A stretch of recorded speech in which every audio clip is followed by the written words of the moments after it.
les nuisibles dans un potager peuvent causer tant de problèmes qu'ils aiment souvent nos cultures autant que nous. Donc nous devons nous informer et nous devons observer de très près ce qui se passe, ce qui est facile à dire, n'est-ce pas? Je vais vous donner des exemples spécifiques pour éloigner les nuisibles de certaines cultures selon les périodes de l'année. Nous sommes maintenant à la mi-mai, ici à Omicron sud-ouest du Royaume-Uni. C'est une période assez abondante, comme vous pouvez le voir dans le jardin derrière moi, et vous pouvez également voir qu'il n'y a pas beaucoup de cultures réellement couvertes, par exemple, contre les nuisibles pour les éloigner, mais certaines le sont, et elles en ont absolument besoin. Par exemple, voici. Donc cette betterave a été plantée fin mars sur un semis de février. Et puis elle a été couverte toute sa vie en fait. Donc j'avais une couverture en polaire dessus à l'origine et cela a éloigné les lapins ainsi que gardé les vents froids à distance. Et maintenant elle a un filet dessus qui est contre les oiseaux. C'est un filet très simple en polypropylène traité aux UV. C'est 5, 6, 7 ans. Je l'ai utilisé chaque année. Pendant ces années, donc il a une longue durée de vie. C'est vraiment un bon investissement. Il fait 4 mètres de large. Cela signifie qu'il couvrira facilement la plupart des lits avec un peu de bord que vous pouvez, dans ce cas, maintenir en place avec des pierres ou de la manière que vous choisissez pour le maintenir là. Et pour moi, cela empêche les oiseaux de manger les feuilles. Dans ce cas, ce seraient des moineaux. Ils adorent les feuilles de betterave. Sans cela, les feuilles auront de nombreux trous. Le filet sur la betterave que je vous montrais tout à l'heure n'est pas toujours nécessaire. Vous n'en auriez pas besoin si des moineaux ne venaient pas manger les feuilles de betterave dans votre jardin. Donc parfois, vous devez simplement planter des choses et voir ce qui pourrait arriver.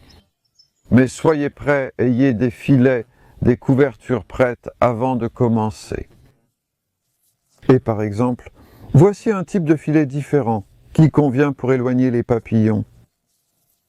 Celui sur la betterave, avec le maillage plus large, ils sont à peu près d'un demi-pouce là, est trop large et laisserait entrer les papillons si c'est ce que vous essayez de repousser. Alors que celui-ci, les trous font environ 5 mm, un cinquième de pouce, et un papillon, à moins qu'il ne soit un peu un papillon Houdini, ne passerait pas à travers cela. Vous pourriez donc le mettre par-dessus, par exemple les choux, le brocoli, les choux-fleurs en été et en automne, pour éloigner les papillons qui sinon pondraient des œufs sur vos feuilles, qui se transforment en chenilles, qui mangent les feuilles. Il vous suffit donc de le soutenir avec quelque chose au-dessus de votre récolte. C'est parfois risqué si vous mettez simplement un filet sur les feuilles, car un papillon peut alors pondre ses œufs à travers le filet. Il suffit de coller sa petite partie de ponte sur les feuilles et cela peut causer des dommages. Vous aurez besoin d'un support, comme un cadre en bois ou des cerceaux en fil, selon ce qui vous convient le mieux.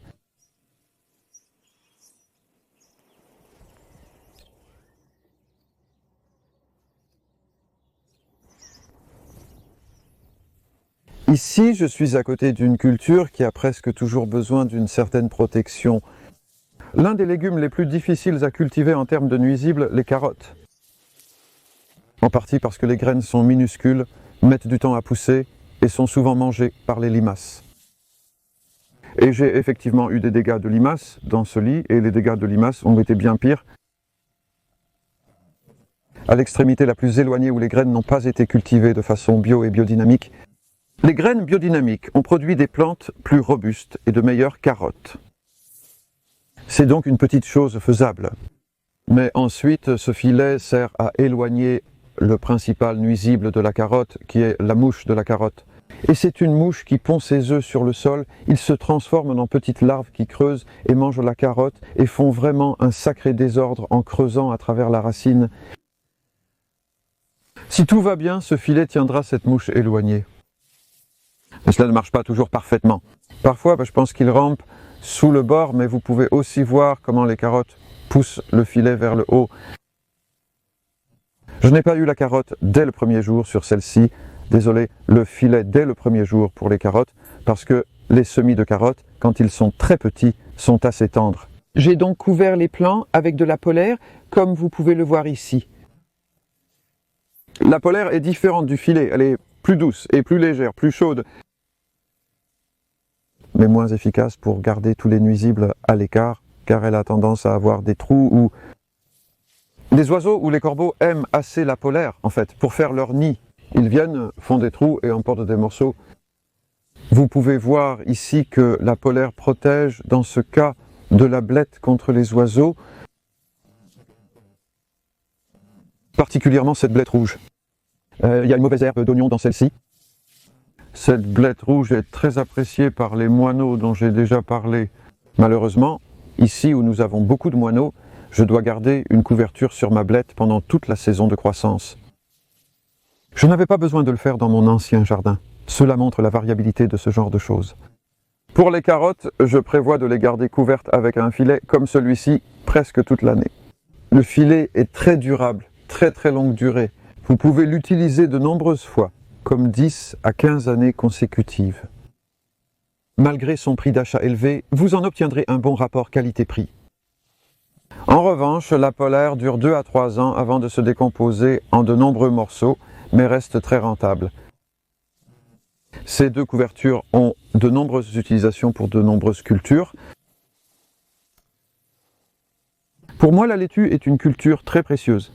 Elle produit tellement à récolter et est assez appréciée par beaucoup d'insectes et d'oiseaux, mais plus particulièrement par les oiseaux. Je trouve donc que cela vaut la peine de garder un filet dessus tout le temps, juste un filet à oiseaux standard de demi-pouce, de taille de 12 mm. Et cela les empêche de picorer les feuilles. Cela empêche également les merles, par exemple, qui aiment venir chercher des vers dans le compost sur les lits ici et faire un petit creusement, ce qui projette du compost partout sur les feuilles, les rendant difficiles à laver. Cela vaut donc vraiment la peine de le faire. C'est très simple.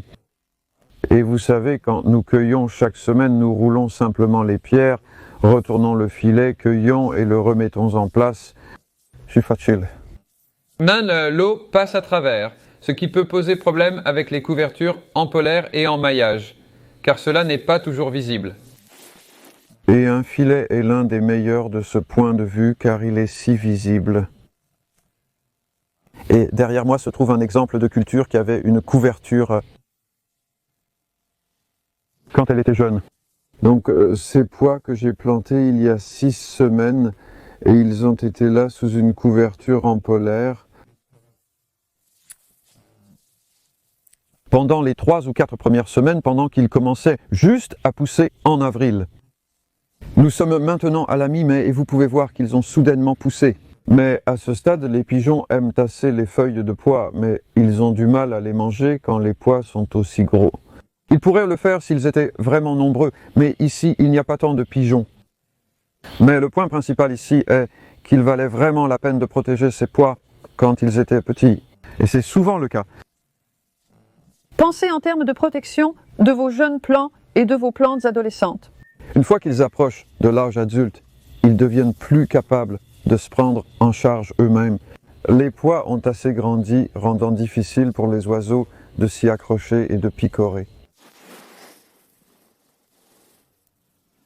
Les pucerons sont un nuisible difficile à gérer. À certaines périodes de l'année, sur certaines cultures, il y a un exemple très fort et classique ici de dommages causés par les pucerons aux choux, mais pas à tous les choux.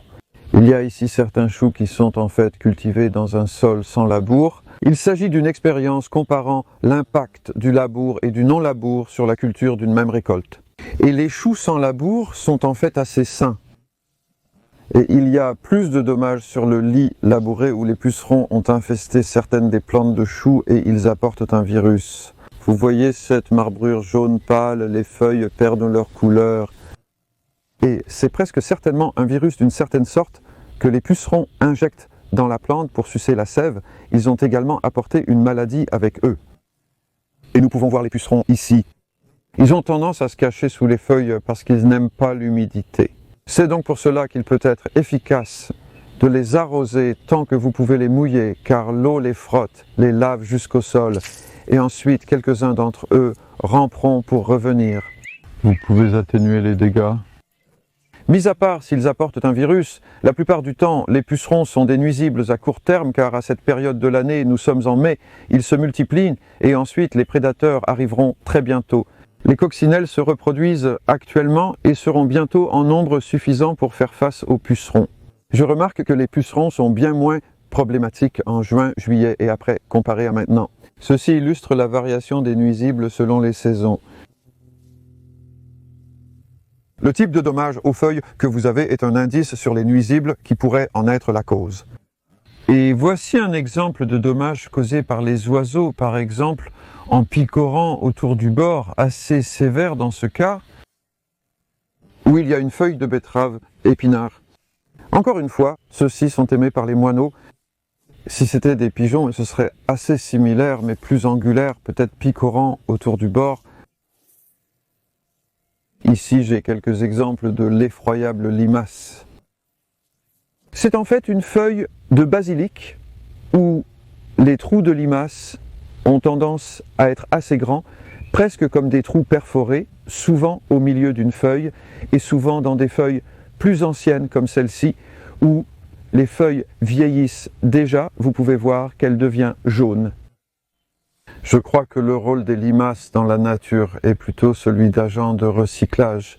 Ils nettoient les débris, les transforment en nourriture pour la prochaine génération de plantes. Donc, si vous laissez de vieilles feuilles comme celle-ci traîner dans votre jardin, qui sont toutes de vieilles feuilles de choux, alors les limaces vont être attirées par cela et penser « et de la nourriture », peut-être resteront-elles autour. Et aussi, lorsque ces vieilles feuilles tombent sur le sol et restent là comme ça, cela maintient le sol humide en dessous et les limaces peuvent s'y cacher pendant la journée et sortir pour manger la nuit. Donc, ce que je fais, c'est passer à travers mes cultures de choux, brocolis, calabaises, choux-fleurs par exemple, aussi les épinards et la laitue parfois, selon ce qui pousse, en enlevant les vieilles feuilles comme celle-ci. Cela réduit les cachettes et les dégâts causés par les limaces. Cela a également un meilleur aspect. Et enfin, ici nous avons un peu de dégâts causés par les cloportes. Donc c'est là où j'en suis, où je fais pousser ce concombre. Il a été sur une couche chaude, pleine de cloportes, comme il se trouve. Principalement que je peux m'en sortir avec eux, mais parfois ils mâchent une tige comme celle-ci. Je sais juste que c'est un dommage causé par les cloportes parce que je l'ai déjà vu et il n'y a rien d'autre là qui pourrait le causer, mais c'est juste une autre petite chose à surveiller.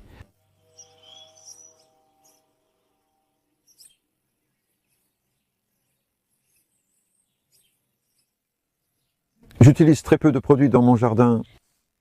Je trouve que la meilleure stratégie contre les nuisibles est de savoir qu'ils vont venir et d'utiliser des couvertures pour les empêcher de manger les récoltes et de fournir un habitat minimum. Mais il y a certains nuisibles qui sont plus difficiles et les papillons en font certainement partie, en particulier ceux qui pondent leurs œufs pour que les chenilles les mangent. Les feuilles de brassica, par exemple, il y a aussi des papillons qui pondent des œufs sur les feuilles de tomates dans certaines régions, et même sur les feuilles de vigne, la teigne du poireau en est une autre. Et c'est un produit que vous pouvez acheter sous forme de poudre sèche, environ 2 grammes, dans une cuillère à café, comme une cuillère à niveau. C'est juste une petite cuillère mélangée à de l'eau et pulvérisée sur les feuilles qui tuera. Eh bien, ce qu'il fait, c'est qu'il donne une indigestion aux chenilles qui mangent les feuilles que vous avez pulvérisées. Et cela n'affecte aucun autre mammifère. Pour les feuilles, ce ne sont pas nocives pour les poulets s'ils les mangent, ni pour nous ou d'autres insectes. Donc, ce ne sont que les chenilles qui ont des indigestions et qui meurent ensuite, et c'est remarquablement efficace. Et dans ce climat, par exemple, je trouve que 3 fois par an suffisent. Je l'applique à la mi-juillet, début à mi-août et début septembre. Et ces 3 applications me donnent principalement du chou propre, des brassicas, de la salade, n'importe quelle feuille tout au long de l'été.